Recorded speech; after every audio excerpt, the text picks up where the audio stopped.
দীঘা বাঙালির প্রিয় ভ্রমণ কেন্দ্র। কলকাতাবাসীর কাছে দীঘা ঘুরতে যাওয়া মানে এক আলাদাই আনন্দ। হাতে দু একদিন ছুটি থাকলেই সহজেই দীঘা ঘোরা যায়, তাও আবার বাজেটের মধ্যে। আজকের এই ভিডিওতে তোমরা কিভাবে বাইক নিয়ে সহজেই দীঘা যাবে, বর্তমানে দীঘা যাবার রাস্তার অবস্থা কেমন, কী কী ডকুমেন্টস ক্যারি করবে সাথে, ওল্ড দীঘা নাকি নিউ দীঘা, কোথায় থাকবে, সব কিছু ডিটেলস তথ্য নিয়ে থাকছে আজকের এই ভিডিও।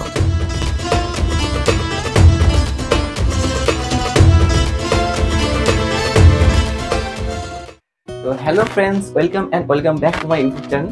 তো এখন ঘড়িতে বাজে হচ্ছে সকাল 6টা, আর আজকে আমাদের গন্তব্যস্থল হচ্ছে দীঘা। তো প্রতিবারই আমরা দীঘা ট্রেনে করে যাই, এবারে ফার্স্ট টাইম আমরা দীঘায় যাচ্ছি বাইক নিয়ে যাওয়ার আমাদের সম্পূর্ণ অভিজ্ঞতা। মানে ফার্স্ট টাইম যেহেতু যাচ্ছি, আমাদের বাইক নিয়ে কি যাতায়াত করতে কি সুবিধা অসুবিধা আছে, আর তাছাড়াও দীঘায় এখন নতুন নতুন কি আপডেট আছে সবটাই থাকবে এই ভিডিওটার মধ্যে। তো তোমরা ভিডিওটা ফার্স্ট থেকে লাস্ট পর্যন্ত স্কিপ না করে পুরোটা দেখতে থাকো। আশা করি যারা রিসেন্ট দীঘা যাবে ভাবছো, কিংবা বাইক নিয়ে ভাবছো দীঘা যাওয়া যায় কি যাওয়া যায় না, কি সুবিধা অসুবিধা আছে, সবটাই থাকবে এই ভিডিওটার মধ্যে। তোমরা এই ভিডিওটা দেখো, তোমাদের সব কোয়ারিজ পূরণ হয়ে যাবে। চলো দেরি না করে আমাদের জার্নিটা শুরু করা যাক। আমরা গিয়েছিলাম পূজালির আচিপুর টু উলুবেড়িয়া খেয়াঘাট হয়ে। যাত্রাপথে আমাদের সকালে মনোমুগ্ধ করা পরিবেশটা বেশ ভালোই লাগছিল। সাথে সূর্যি মামাকে মাথায় রেখে এগিয়ে চললাম আমাদের গন্তব্যের উদ্দেশ্যে। আমরা এখন চলে এসেছি কোলাঘাট বিচে। তো ওই দেখতে পাচ্ছ ট্রেন লাইনের বিচটা। তো আমরা প্রত্যেকবার যখন ট্রেনে করে যাই ওই বিচটা দিয়ে যাই। তো এবারে যাচ্ছি এই বিচটা দিয়ে, হাইওয়ে দিয়ে। তো খুব ভালো লাগছে। কোলাঘাটে দেখতে পাবে আশপাশে অনেক রেস্টুরেন্ট, খাবার সব আছে। তো এখান থেকে তোমরা তোমাদের টিফিনটা সেরে নিতে পারো। আমরাও এখান থেকে টিফিন করবো। তো আমরা যেহেতু ফার্স্ট টাইম আসছি, তো কোথায় কোন খাবারে যাবো ঠিকঠাক বুঝতে পারছি না। তো সেই মতো আমরা একটা ভালো ধাবা দেখে সেখানে দাঁড়াবো, কিছু খাওয়া দাওয়া করে দেবো।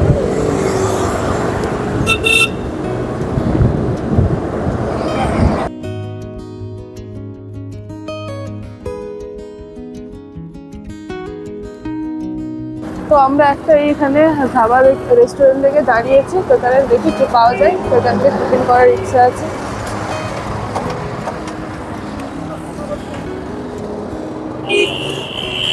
তো এই হচ্ছে রেস্টুরেন্টটা। তো আমাদের ব্রেকফাস্ট এখন চলে এসছে। তো আমরা অর্ডার দিয়েছিলাম আলুর পরোটা আর এখানে চানা পনির, সাথে দিয়েছে চাটনি, পেঁয়াজ আর কাঁচা লঙ্কা। তো আমরা এখান থেকে এখন ব্রেকফাস্টটা করবো, করে একটু কিছুক্ষণ রেস্ট নিয়ে ফেরে আমাদের যাত্রা শুরু করে দেবো। চলো আগে ব্রেকফাস্টটা সেরে নিয়ে আসবো।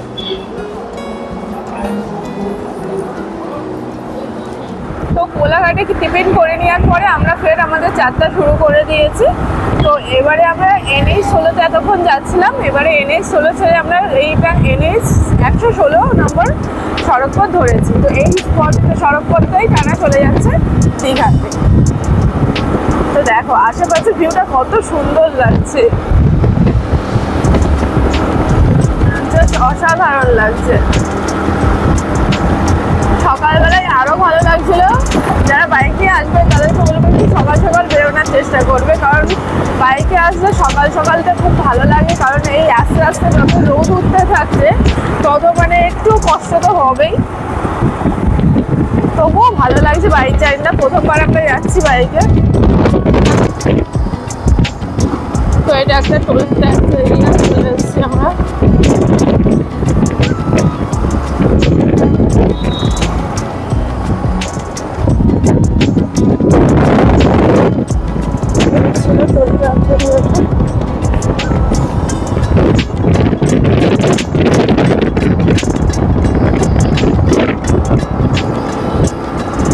তো আমরা এখন চলে এসেছি নন্দকুমারে। তো এখান থেকে দেখতে পাচ্ছ এই যে রাস্তাটা, এই টার্নিং মোড়টা, এবারে ডান দিকে গেলেই হচ্ছে দীঘা রোডটা পড়বে। এটা হচ্ছে এতক্ষণ NH 116 ছিল। তো এবারে আমরা ঢুকবো হচ্ছে NH 116B। তো এখানে NH 116টা দুভাগে ভাগ হয়ে গেছে। একটা চলে গেছে NH 116A, একটা হচ্ছে NH 116B। তো আমরা NH 116Bটা ধরে যাবো। এই যে দেখতে পাচ্ছি টার্নিংটা, এই ডান দিকে। তো এই টার্নিংটা দেখতে পাচ্ছি।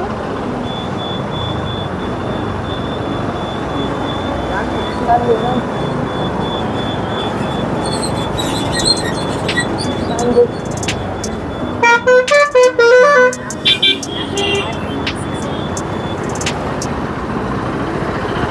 এখানে সিগন্যাল পড়ে গেছে, আমরা দাঁড়িয়ে গেছি একটু। এই টার্নিং মোড়টা ধরে ওই ডান দিকটা আমরা যাবো। সিগন্যাল ছেড়ে দিয়েছি, এবার আমরা এই যে রুটটা চলে যাচ্ছে, এই রুটটা বরাবর চলে যাবে। সেটা হচ্ছে 116 রুট।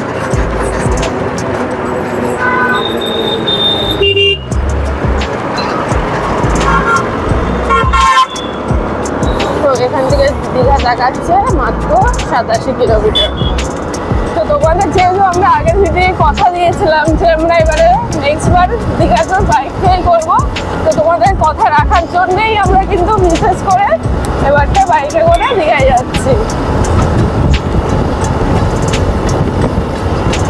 আর এই ভিডিওটার মধ্যে এই বাইকগুলোর সম্পূর্ণ ডিটেলস থাকবে মানে। আমরা এখন প্রায় রামনগরের কাছাকাছি চলে এসেছি।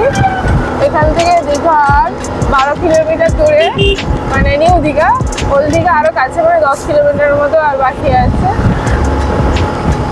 তো এখন ঘড়িতে বাজে প্রায় 11:15 মতো বেজে গেছে, অনেকটাই লেট হয়ে গেছে আমাদের আসতে।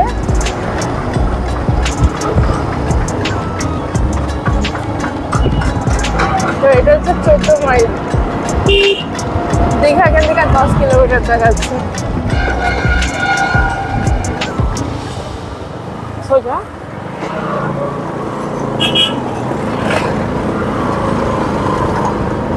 এই আর একটা ব্রিজ,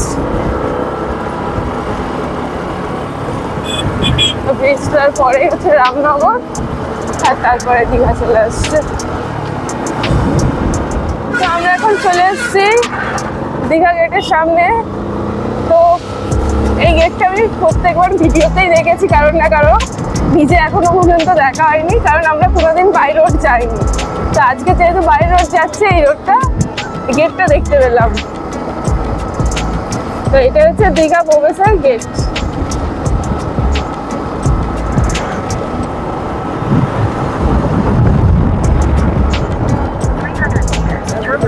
তো এতক্ষণ জার্নির পর আমরা সমুদ্রের মুখ দেখতে পেলাম, ওই হচ্ছে সমুদ্র ডান দিকে।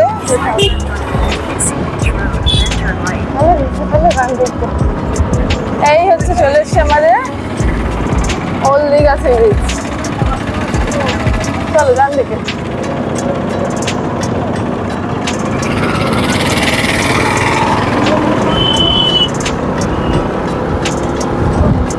তো এই হচ্ছে Digha old Digha sea beach.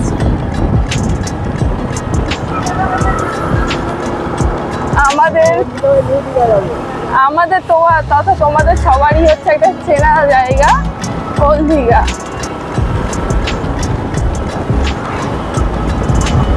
তো আমরা এখান থেকে টানা চলে যাবো নিউ দীঘায়। ওল্ড দীঘায় এখন দাঁড়াবো না, সন্ধ্যাবেলায় কিংবা কালকে তোমাদের ওল্ড দীঘাটা ভালো করে ঘুরিয়ে দেখাবো।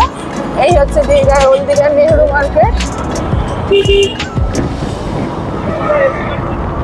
তো ওল্ড দীঘার সঙ্গে বেশি সবাই পরিচিত, সব থেকে বেশি পরিচিত নিউ দীঘার থেকে। তো আমরা এবারে ওল্ড দীঘায় স্টে করবো না, আমরা এবারে যাবো হচ্ছে নিউ দীঘা। তো তাই জন্য ওল্ড দীঘা ফেলে নিউ দীঘার দিকে রওনা দিচ্ছি এখন। আর এই হচ্ছে দেখা যাচ্ছে, দেখো দেখতে হচ্ছে জগন্নাথ মন্দির। অলমোস্ট কাজ শেষ হয়ে এসছে। অক্ষয় তৃতীয়ার দিন মানে 30 এপ্রিল উদ্বোধন আছে জগন্নাথ মন্দিরটা। তো সামনে থেকে দেখতে যাচ্ছে অসাধারণ লাগছে। আমরা যখন আগের বার এসেছিলাম এতটা কাজ হয়নি, অনেক কাজ কম হয়েছিল। এখন জাস্ট মানে ওয়াও লাগছে সামনে থেকে দেখতে।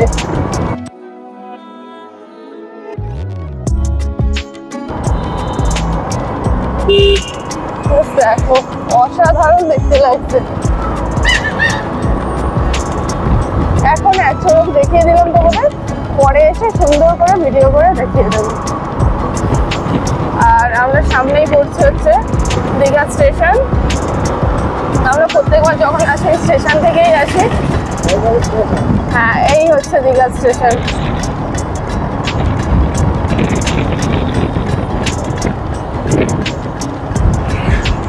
স্টেশন।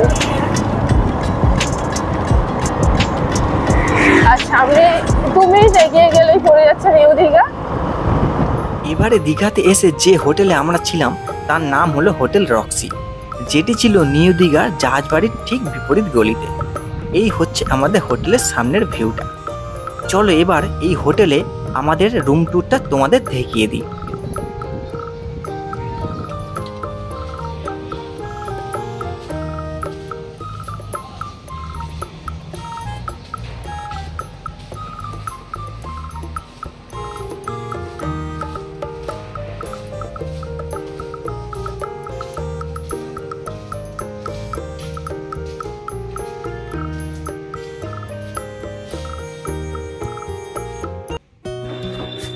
তো এটা হচ্ছে আমাদের রুম। তো চলে আসো ভিতরে কি কি আছে তোমাদের দেখিয়ে দিই।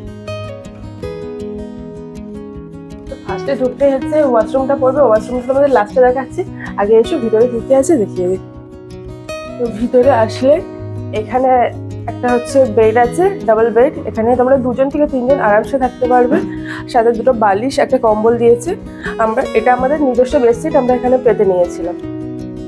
আর এখানে একটা আছে বড় মতো কভার। এখানে অনেকটা স্পেস আছে, এসো দেখিয়ে দিই।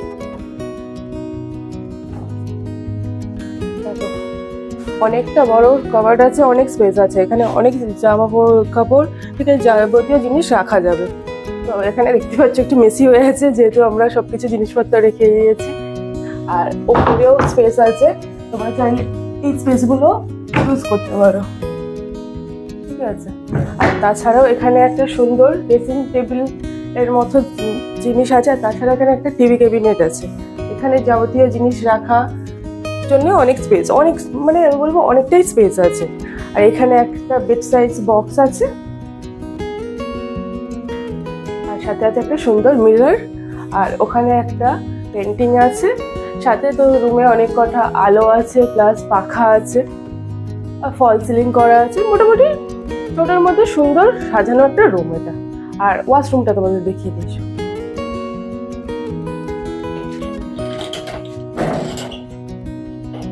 এই হচ্ছে ওয়াশরুমটা ওয়েস্টার্ন স্টাইলের ওয়াশরুম। এখানে কোমোড আছে, একটা বেসিন আছে, মানে শাওয়ার, গিজার সব কিছুই আছে।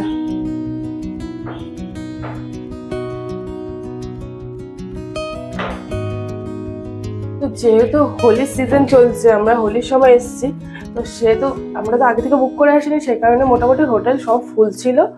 মোটামুটি আমরা এই রুমটাই পেয়েছি, এই রুমটাই নিয়েছি। তো তোমাদের রুমটা কেমন লাগলো জানিও আমাকে। আমাদের মোটামুটি ঠিকঠাক লেগেছে, আর রিজনেবল ভাড়ার মধ্যেই ছিল। আমরা যেহেতু হোলির সময় এসেছি, তো আমাদের এই রুমটা 2 দিনের জন্য পড়েছে 1800 টাকা, ঠিক আছে। আর তাছাড়া এই জলের কথা বলে দিই, জলটা কিন্তু ওরা দেয়নি, এটা আমাদের এক্সট্রাভাবে নিতে হয়েছে। আর জলটার দাম 80 টাকা। তো এই ছিল আমাদের টোটাল রুম ভিউ। ভিডিওটা যদি ভালো লাগে তাহলে do like, share and subscribe my YouTube channel. তো আজকে ভিডিওটা এখানে শেষ করলাম। ভিডিও রিলেটেড যদি কোনো কোয়ারি থাকে তাহলে অবশ্যই কমেন্ট বক্সে কমেন্ট করে জানিও। আমি তোমাদের সমস্ত প্রশ্নের উত্তর দেওয়ার চেষ্টা করব। তো দেখা হচ্ছে খুব তাড়াতাড়ি অন্য কোনো ভিডিওতে।